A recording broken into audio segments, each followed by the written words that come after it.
అనేది పాఠశాల అయిపోయింది, పాఠశాల క్లోజ్. మళ్ళీ తర్వాత పాఠశాల తిరిగి ప్రారంభమైతే జూన్ 12.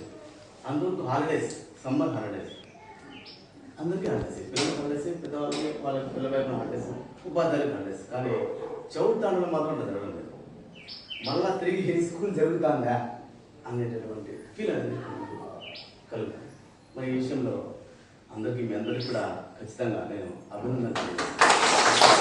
మన పాఠశాలలో పాఠశాల సమయం కాకుండా తిరిగి వేరే సమయం, సాయంత్రం మరియు ఉదయం ట్యూషన్ కూడా వీళ్ళకి జీవితంలో ఒక ప్రధానమైన అంశంలాగా మనం చేయడంలో మనం ముందుకు వెళ్ళడం జరిగింది. మరి దాంట్లో భాగంగా మనకు ఇది ఎలా చేస్తాము అని చెప్పి అనుకుంటే, ఇప్పుడున్న పరిస్థితుల్లో మనం ట్యూషన్కి మనం ఫీజు కట్టాలంటే కొంచెం బరువు అనిపించే పరిస్థితుల్లో మన రవి గారికి, నెక్స్ట్ రవి గారికి నేను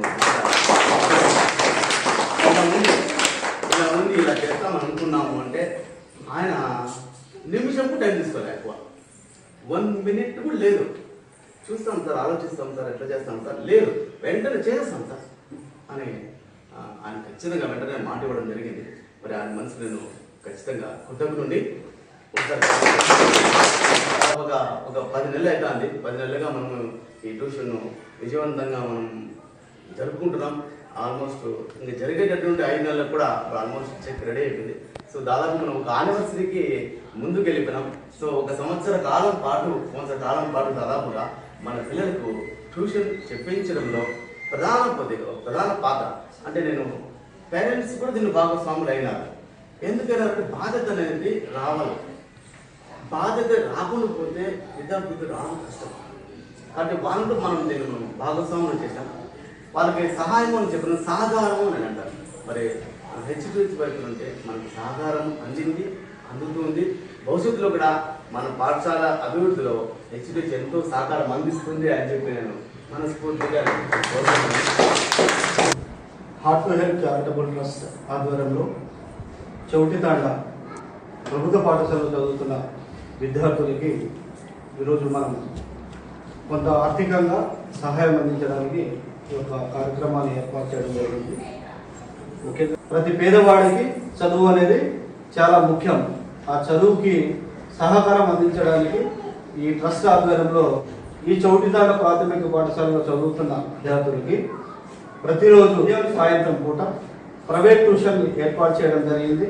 సో అందుకు గాను ప్రధాన ఉపాధ్యాయులు మా ముందు ఉంచడం జరిగింది. ఆ యొక్క విషయాన్ని మేము స్పందించి మా నుంచి కొంత ఆర్థిక సహాయాన్ని గత 7 నెలల నుంచి అందించు వస్తున్నాం. పేరెంట్స్ యొక్క బాధ్యత కూడా ఉంది కాబట్టి వాళ్ళు బాధ్యతగా కొంత అమౌంట్, అలాగే మా నుంచి కొంత అమౌంట్ తీసుకొచ్చి మన ఉపాధ్యాయులు మేడం గారికి ఈ యొక్క ఆర్థిక సహాయాన్ని మనం ఫీజు రూపంలో ఇస్తున్నాము. పిల్లలు ఈ ఎండాకాలంలో హాలిడేస్ ఉండడం వల్ల ఎండకి అటు ఇటు ఆడుకోవడంతో పాటు చదువు అనేది చాలా ముఖ్యం కాబట్టి ఈ అవకాశం మన బాబా సార్కి ప్రత్యేక ధన్యవాదాలు సార్.